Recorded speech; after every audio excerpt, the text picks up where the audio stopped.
Okay, good evening and welcome, listeners. This is Regal Telecom's coverage of the Mercian Party Leaders' Debate, the Kingdoms and Lands in the Diaconal Council of the Disciples is holding a general election on the 25th of May to the 31st of May, and these are your two candidates from the two main leading parties.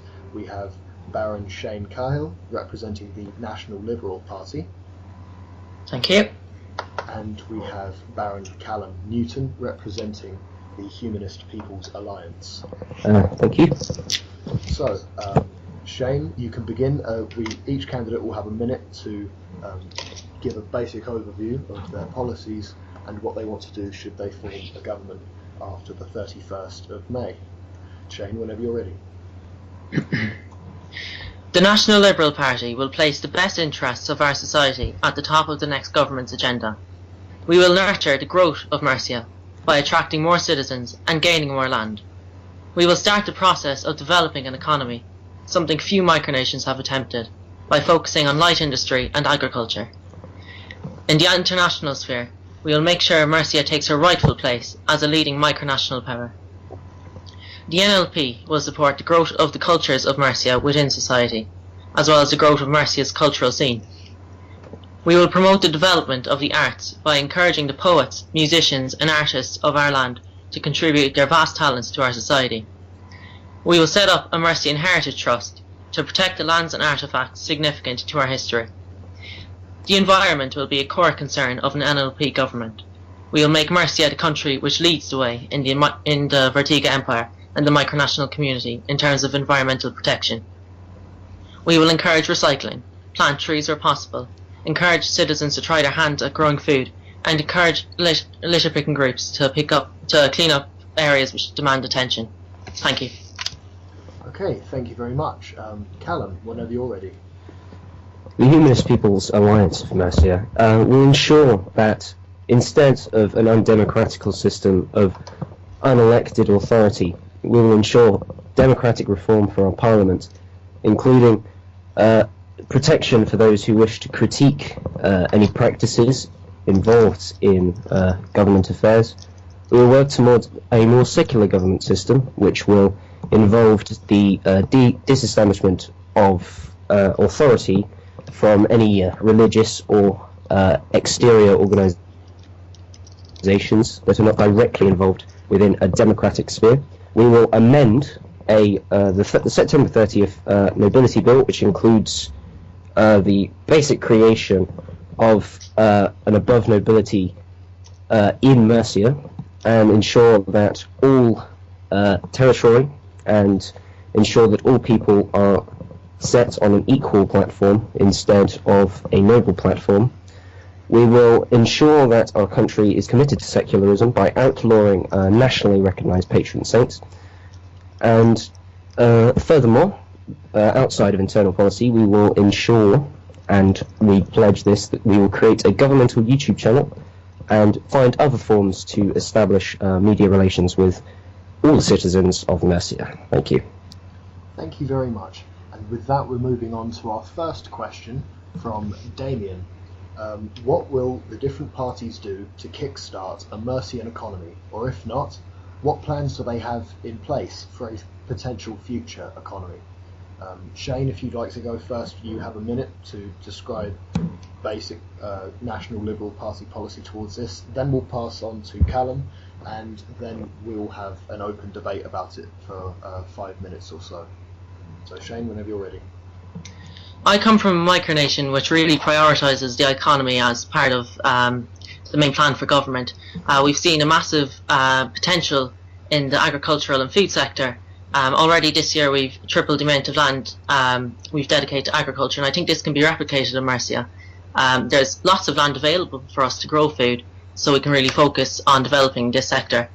Secondly, the National Liberal Party Congress also highlighted the light manufacturing sector as something which can spearhead economic growth. We can use the light manufacturing sector to develop goods like pottery and pharmaceutical goods and all kinds of other things. So we really need to encourage entrepreneurs to start up their own enterprises and to We also need to look at cooperating with other micronations. There's a St. Josephsburg Economic Pact, which allows other micronations to cooperate with each other and trade goods. So I think we should also look into that if we were in government. Okay, thank you, Shane. Callum, whenever you're ready. Well, the Humanist People's Alliance Party, basically our economic policy matches very similarly with the National Liberal Party. We are very much interested in developing industries, primarily agriculturally, because we have the space to do so, and it's definitely safer for the environment, which is maybe a core concern of mine. We would very much like to, one day, as more of a future plan, sustain our own currency for Mercia. Plans to do that will not necessarily be applied as soon as we can, but when we have a platform to definitely back such currency, we'll try to enforce that.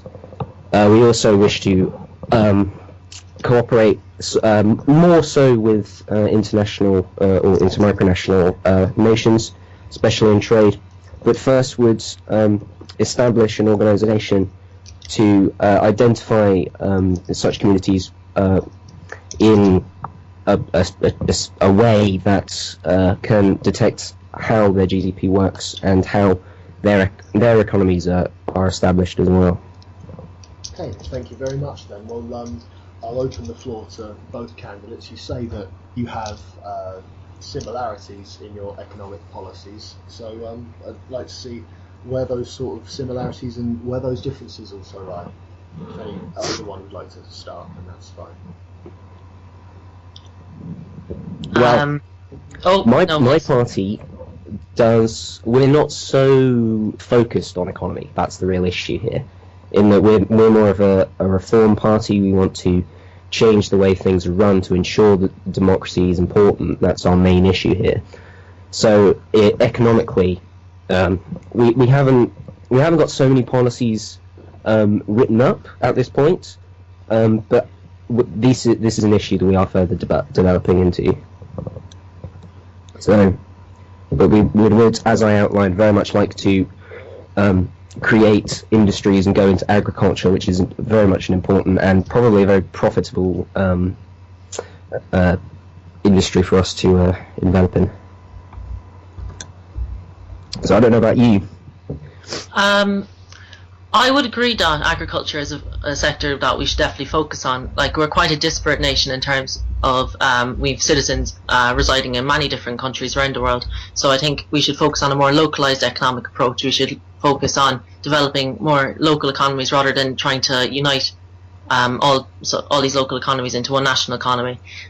One point of disagreement I do have is that of a national currency. While I do feel it would be an expression of national patriotism, there's already a Vertica mark, which is a national currency for the Vertica Empire, and apart from that, there are more stable macronational currencies like the British pound, pound sterling.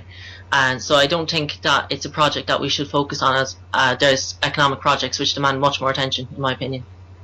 Well, I find that a country that is primarily based inside of Great Britain, if you're free to disagree with me there.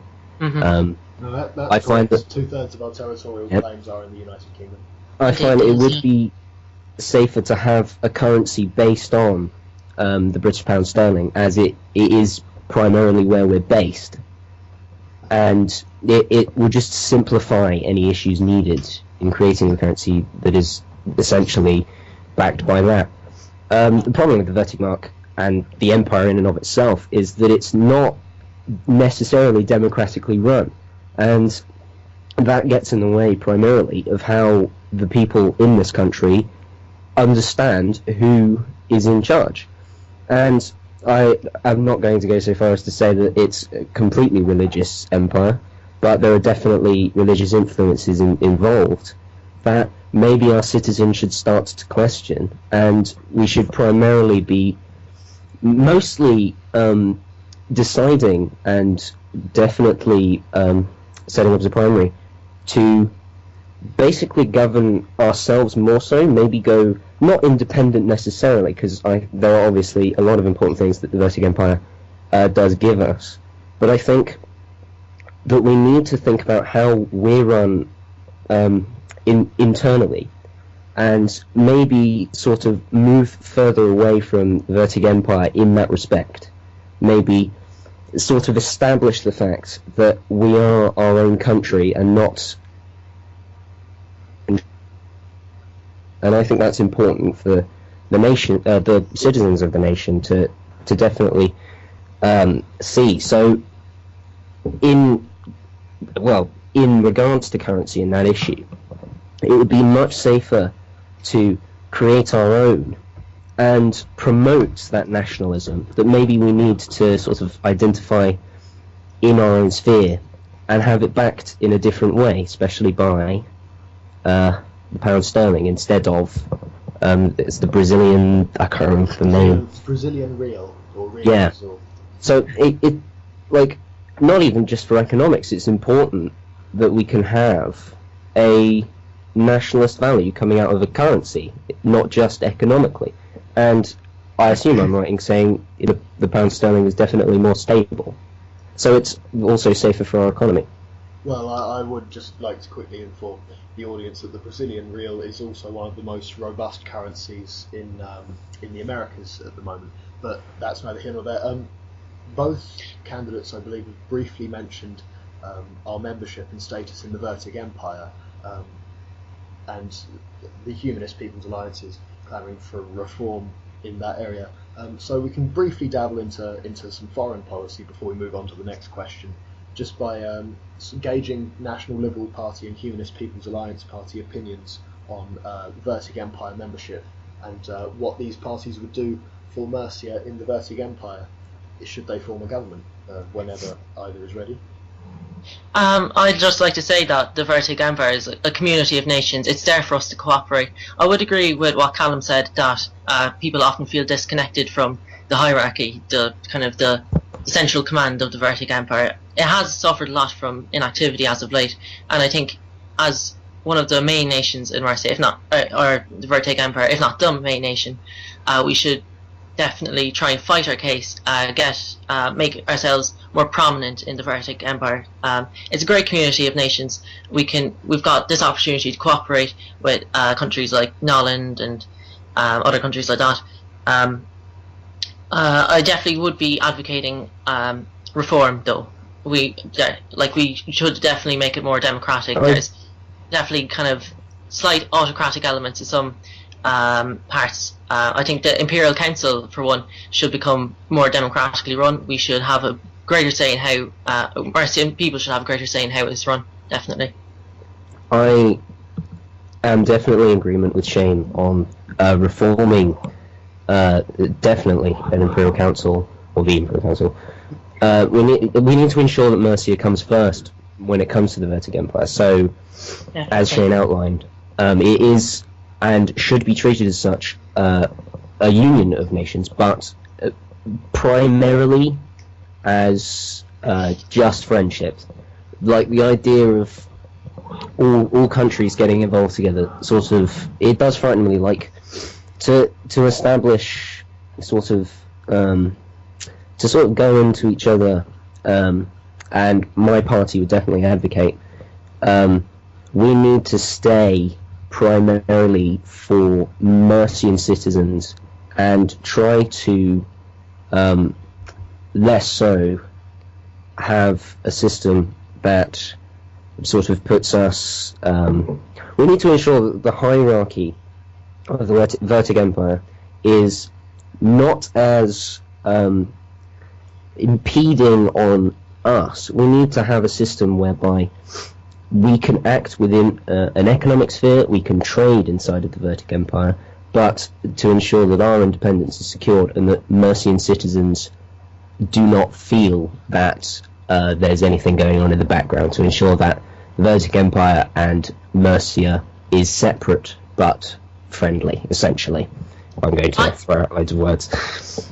I don't think the problem is so much that they're imposing their willingness. I think the problem is that they're just not imposing anything at all. I find the problem is we've Well, we've heard not much at all from the people who run the upper echelons of the Vertigo Empire. We need to ensure that as a community of nations, it's much more active than it currently is. It really is suffering from inactivity as of late.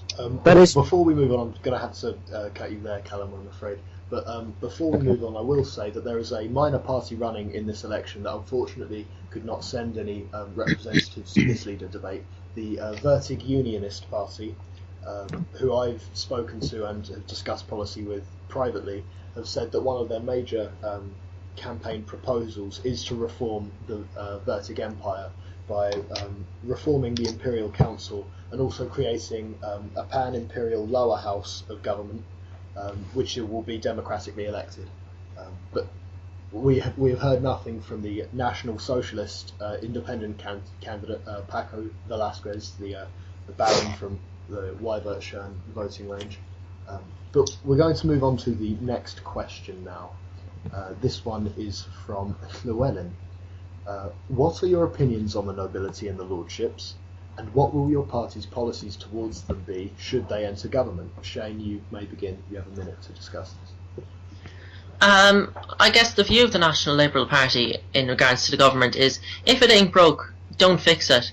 There's no need to make a radical transformation of the political system. It has worked quite well for us. However, one point I would make is that it could definitely meet, the government could meet far more frequently.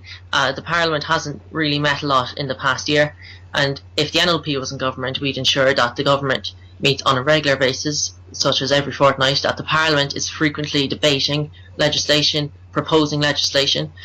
We could possibly have some kind of committee structure where we have specific groups working within the Parliament on specific areas of legislation. The government definitely needs some kind of shake-up in that sense. However, I think the basic elements of the Mercian government are quite sound. The structure of the nobility, in my opinion, I don't think it promotes any kind of elitism. There isn't really any sense of elitism in Mercia. Everyone feels equal to each other, and I don't think it should change radically. Thank you. Callum, you may begin. You also have well, as one of my party's main issues, reform of the nobility, I feel, is imperative to ensure that all the people of Mercia are in an equal position when they get involved in the nation, rather than have them feel, and I'm not saying this is necessarily the case, but instead of them coming in and feeling like there's someone above them in hierarchy, and in a sense of having they can enter government and where they can have a say, which should be completely elected, because these people in the nobility simply shouldn't just be allowed to throw themselves into a position of power. And I think that what comes from that, and what comes from the nobility bill, is this feeling of sort of authority, knowing that there is one person non-elected that is in a position above somebody else. And that's definitely what I feel when coming into nation. So my party would totally reform the nobility of Mercia. We would introduce, instead of a nobility bill, we would introduce a governmental bill to ensure that a democratically elected government is the highest authority, and that there, in a sense, is nothing between that. Thank you. Okay, thank you very much. Before I open up the round of discussion, I would like to inform the audience and remind both candidates here that during the last survey of Mercian citizenship, over 75% of the country are from the nobility. I'd also like to remind both the candidates and the audience that the highest power within Mercia is the diarchy of Lord Karl Friedrich of the Archduchy of Thuringia, where he is Archduke, and for the region of Cliro there is His Lordship Richard I, which is my good self. But do not be afraid to voice your opinions just because I'm chairing this discussion. I realise that there's some issues with bias, but never mind. So I understand Callum, you're talking a lot about reforming the nobility. What exactly do you mean by reform? We've often got the opinion from the Humanist People's Alliance that you're almost very anti-nobility. Well, I'd say we are, in a sense. But I don't feel that we are totally... we're not against the people themselves. We're just against the idea that it exists. We're against the idea that a nobility exists. We think that my party thinks and feels that all people are equal, that we should come into Mercia and be totally on a level footing and can work together in that sense, instead of having someone that is in a way above you. Like, I know that that obviously we now have a democratically elected government, which is why we're doing this, but we don't feel we've gone the total whole way that we could be.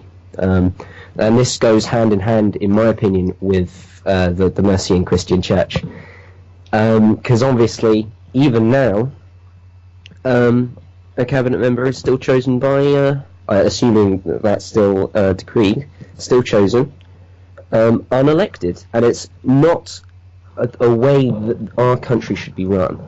Yes, we should have. You are correct. The Mercian Christian Church sends one delegate of its synod to the Mercian Parliament's cabinet. To have 100% democratically elected Parliament to ensure that the people have their voices heard instead of someone's will imposed upon them. Which I don't think that the Mercian Christian Church is essentially imposing their will upon the populace. I believe that it's quite an important cultural institution.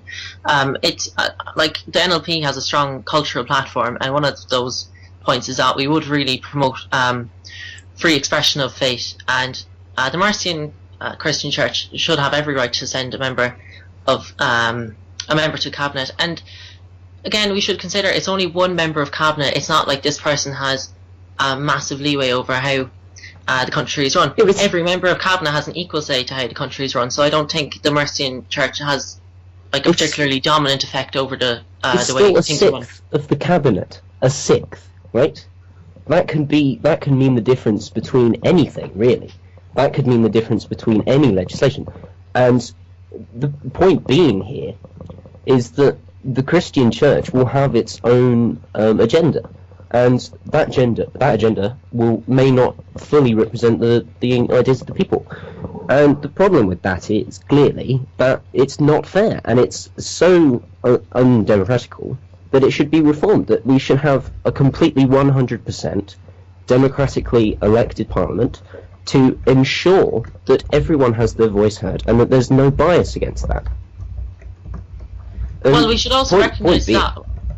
We should recognise a lot of the population is Christian, if not, as far as I'm aware, and almost entirely Christian population here in Mercia. So I think that maybe it is open to review as to whether the church should hold a cabinet position, but nonetheless, I don't think we should completely silence the voice of the church. I don't think we should too eagerly push for secularism. Rather, we should push for the kind of equal voices for each faith group in our country. Is that not what secularism is? No, I find that you can overdo secularism. You can kind of push out the religious voices in the country too much, to the point where the voice of perhaps one group is, in particular, what I find with secular countries is that the voice of atheist movements and of humanist movements tends to kind of overtake that of faith groups, be it Islam or Christianity or Judaism or what have you. So I don't think we should push too strongly for secularism. Rather, we should push for expressing our own cultural statements and beliefs. I would like to explicitly state that my party is not anti-religious. We are irreligious. We have total respect for people of faith, and are completely for them having such a belief. We just simply feel that if a lot of the country is Christian, which we know it is, I'm not myself. I would identify as humanist, and so would several other people I know. Including my fellow candidate. We feel that in this case, that if we are so much Christian, then we can easily throw in candidates who are Christian, and that they can be elected in that way. So it's obvious that just assuming that the Mercian Christian Church should have a cabinet member just off of the basis of culture is ludicrous, really. And like, you can have. I would definitely disagree with that. It's the Christian Church is a massive part of Mercian culture. In fact, our state was founded on Christian beliefs. Over half the country is Christian. And going back to the point of the representative on the cabinet, the representative exists to make sure that Christians are protected in legislation, as along with every other faith group. It just so happens that most of the country is Christian. I don't see any reason to. I know. The church. If my party was to form a cabinet, we would not have a bias against people of faith. We would treat everyone as equals, rather than have this position of Christians being above others and having a member of the cabinet undemocratically. And it's ludicrous and unfair to think that that is happening in our nation. I don't think it's ludicrous. I just think it's a good way of representing the important position the Mercian Church holds in our society. It's part of our society, and I don't think we should readily discard anything which doesn't fit in with modern trends or modern orientations towards a secularist state. I don't think we should abandon our values as a society. I don't think we should abandon the important position the church holds, and I think most of the Mercian people would agree with me when I say that the church is quite important in our society. We shouldn't discontinue its representation in the parliament. Like I say, my party is not explicitly against the church. We would not ban, we would not impede on its position, but as essentially a disestablishmentarianist view here, we would ensure that the Christian Church stays out of government completely. I'm just outlining what my party would do. Obviously, I've made my feelings quite clear on why, so I thank you for that. As you say, obviously Mercia has been founded on Christianity, and like, I can't deny that, that's a fact. So, but I feel that our nation more so should be considered progressive in that sense. It was founded on Christianity, and obviously a majority of the country is Christian, but it feels unfair to me to have a scenario whereby, because a lot of people are Christian, it completely sort of impedes on the idea of being non-Christian. Because obviously, as a non-Christian and having a Christian member of the candidate automatically put in undemocratic, non-elected, is quite concerning, because it essentially means that something that I don't believe in is running our country in a completely undemocratic way. If it was elected, I'd have no problem with that. And I would again like to clearly state that Christianity, in and of itself, founded this nation, but shouldn't necessarily be a platform to continue on the same road. We shouldn't necessarily have a system whereby Christianity is automatically pushed upon those who don't identify as Christian. We're not pushing Christianity on those who don't identify it. We're just recognising the fact that it's an important cultural institution in our country. It's a faith group which represents the vast majority of the Mercian population. Of course, the whole point of having a democratic election is that we're electing a parliament, we're electing a forum where representatives of our people can debate matters like this. So, of course, I do hope that this matter comes up within the next parliamentary session.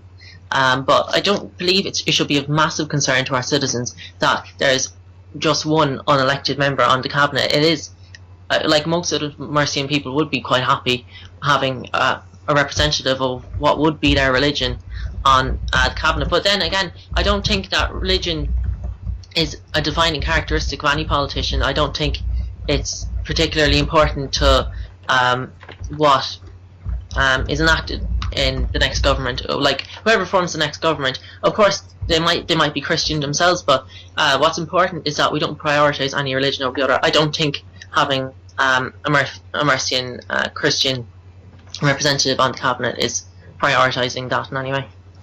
Well, I think I've made my position clear, and I have all I have to say on that matter. On that note, and I must say it's a very nice deflection from both candidates there. We started talking about the position of the nobility, and then we spent the entire debate talking about the church, which was very, very clever. Well done.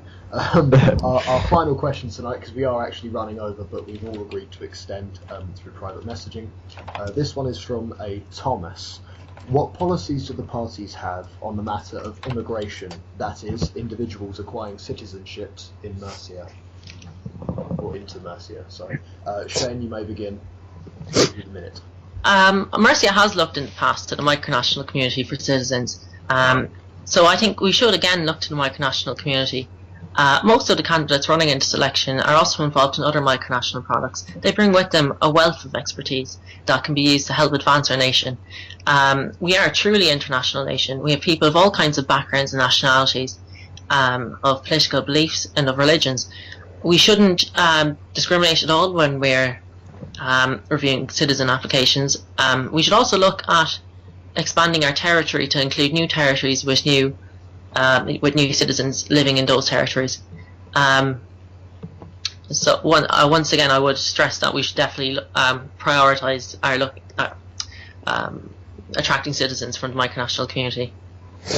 Thank you very much. Callum, you may begin. This is again another area in which my party and the National Labour Party is very similar on. Our party also finds migration extremely important, and we would ensure that our nation is almost advertised, because obviously one of the most important things in micronationalism is immigration. It's the way you grow, and we find that maybe Mercia has gone too long with so few members, and the real issue we're finding at the moment is people being inactive. And the way I would like to maybe get over that is ensure that everyone has a role, ensure that everyone knows that they're there for a reason, so that they're not just there on paper. So my party would pledge to create an establishment or create a system in which people who do migrate to the country and those that are already here have a role before they come in, and once they do enter the country they complete that to the best of their ability. And we would definitely 100% go straight for that as soon as or if we are elected to the cabinet. Thank you. Okay, excellent. So both parties appear to be sharing very similar views on immigration. Is there any difference in the existing immigration policy that you would like to see? Currently, the matter of immigration towards Mercia is someone will contact a high-ranking Mercian individual, usually myself, sometimes the previous First Minister, Marquis Cassidy, and they would ask for citizenship. They would receive a form if they were believed to be of suitable material by the individual, and they would be given a form to fill in, and then they would go onto the Mercian citizenship database. The entire immigration process is quite loose and very unstructured. I would just like to ask, or start to debate on what each party would do to try and maybe regulate or formalise the immigration process. Well, as obviously an anti-nobility party, instead of having a system whereby you would go to a high-ranking member, as you put it, we would simply have a system where you go to an immigration office. We would outline the importance of that in all of our advertising wherever we are, like in wikis or on the news or on the Facebook or in other places. We would outline that is the place you go to first for citizenship, and ensure that all of the forms, we would definitely advocate pretty much the same form that we currently have, in which you're given the page to write out, you enter your citizenship, and then it's put into the database. But we would obviously add a job role, and we can discuss that with the citizen who wishes to enter the country, ensuring that they know that they're doing something when they enter, ensure that they have a vote when it comes election time, and ensure that they are treated equally to everyone else. And in regards to that, that is basically how we would run a system. So instead of discussing it with a high-ranking noble, you would discuss it with the migration office, essentially, if you wish to enter the country. What my main problem is with the current immigration system is we're very much expecting citizens to just magically turn up. We're expecting them to come to us and to I agree fully with apply for that. citizenship. So what we should do is we should definitely promote Mercia as a vibrant forum, as a vibrant micronation. When I say a vibrant forum, I mean that this is a place. We're very much, as a nation, a blank canvas. We haven't. We're very much early on in the stages of our development. We do need more citizens to come in and create a more vibrant community. The citizens really make the country and the way they see it. So we need citizens, like a truly diverse range of citizens of different views, of different backgrounds. We've already seen that to some extent, but my main point would be that we should really advertise more. We should really get our message out more in the microcultural community and also the wider community. If there's people, for example, friendly with current Mercian citizens, we would encourage Mercian citizens to encourage friends and family to become Mercian citizens and become active in this truly interesting project. Again, I'm almost 100% with Shane on that. Obviously, I'd say I was a relatively new citizen. I've been here a fair while now. I haven't been as active as I probably could have, but I am otherwise engaged at the moment. And I do think that that element of immigration to create a culture is obviously extremely important. It's what we rely on to have a community, and as you put it, it is so vibrant, it is so amazing, and it's such a unique project that's obviously going on in lots of places now, and I think that's definitely important. We should emphasise that. We should find ways to introduce people to micronationalism and get them into our nation and get them doing something to improve their knowledge of politics and improve their knowledge of social issues. I'm finding it definitely very interesting. Personally, I'm enjoying this so much. I love Mercia, and I want to see it grow, essentially. Oh, I very much agree with that. Micronationalism really offers an outlet for people to express themselves. We have a blank canvas, really, in terms of culture. We can create a completely new culture here. We have a very vibrant, yet only emerging political system. So I think new citizens could really contribute. The more citizens we have, of course, the number of parliamentarians would go up as well. Yes. We would obviously have more political parties emerging, and I hope that the other parties that weren't able to make it today would definitely be able to be represented by someone in the next election, whenever that is. So I really would look forward to the next few years. The next parliamentary term should be a very interesting one for our country, and I do really hope that we manage to encourage more citizens to come here. I'm totally 100% in agreement. I'm glad we agree on something. Well, that's unusual end to the evening. Before we do quickly close, it was mentioned in the previous brief discussion on foreign policy, which was yet again another diversion. There appear to be a lot of those tonight. I would just like to quickly ask what the candidates think about perhaps merging the immigration issue with the expansion of territory issue. For example, the bringing in of new citizens, perhaps on the proviso that they declare land for Mercian sovereignty. Whoever feels strongly about this can take this away first. I don't think we should make it obligatory for citizens to have to bring on a piece of land with them. A lot of micronations in the micronational sector mightn't necessarily have a huge amount of land to begin with. As I said, the candidates in this election come from about up to a dozen different micronations. I don't think it would be particularly beneficial to our citizenship program if we made it obligatory for them to bring along land with them. What I would, however, encourage is that that the government would establish some kind of committee or bureau which would look into land we could annex which belongs to citizens or which is home to people who would like to become Mercian citizens. I think there is great potential for us to expand our territory. to places where citizens currently live, and also we could encourage citizens to go out and claim land for our country. I definitely think there's room for manoeuvre there. I do very much agree. There obviously should be a way in which people can donate their land. As a person from a different micronation whom I represent as well, I do feel it is maybe not necessary to annex, but definitely to, obviously space isn't an issue right now, because we're mostly spread out. We're more a peoples rather than an actual established sort of central state. And I think maybe that doesn't need to change as of yet. It's very safe as it is, the way we run things, the way that we have ourselves established.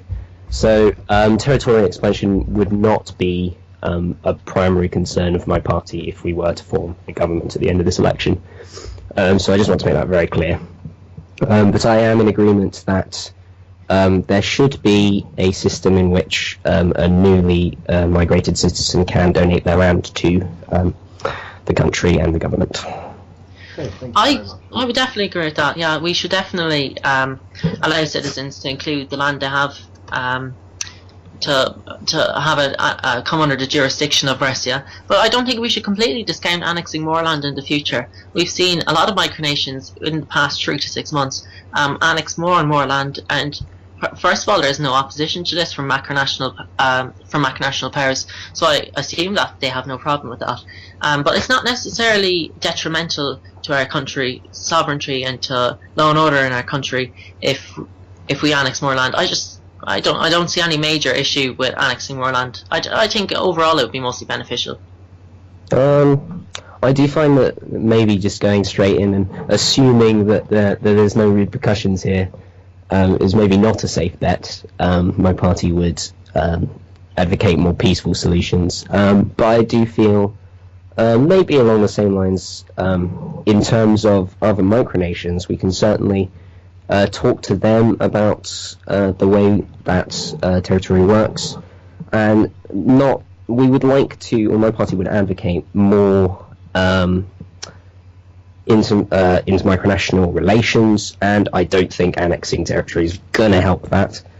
I don't want our country to look sort of out of reach. I don't want to feel that our country is maybe stretching its arm too much. So I would not advocate straight up just annexation, but I would certainly share your concerns in that regard. I think often micronations make the mistake of claiming land which they have no mandate to control. But I wouldn't at all encourage reckless annexation. What I would encourage is careful case-by-case analysis of which areas are best to annex. And the government definitely has a very important responsibility to ensure we don't go around claiming land which, first of all, doesn't belong to us, but secondly, which would be land which would prove to be of some benefit to our country. So I would share your concerns in that regard. We definitely shouldn't be annexing every bit of land we set sight on. Oh, okay, I can settle on that. But on that note then, we'll begin to draw this interview to a close. I must say it was absolutely very, very refreshing, having come away from several months at university, chairing debates, leading debates, and hearing people holler at each other and scream at each other from across the room. This has perhaps been one of the most civil debates I've ever taken part in, so I'd like to thank both the candidates for that. Before we close, we have some closing statements, so Shane, if you'd like to begin with your closing statement, and Callum, you can make your closing statement, and then we'll roll to the credits.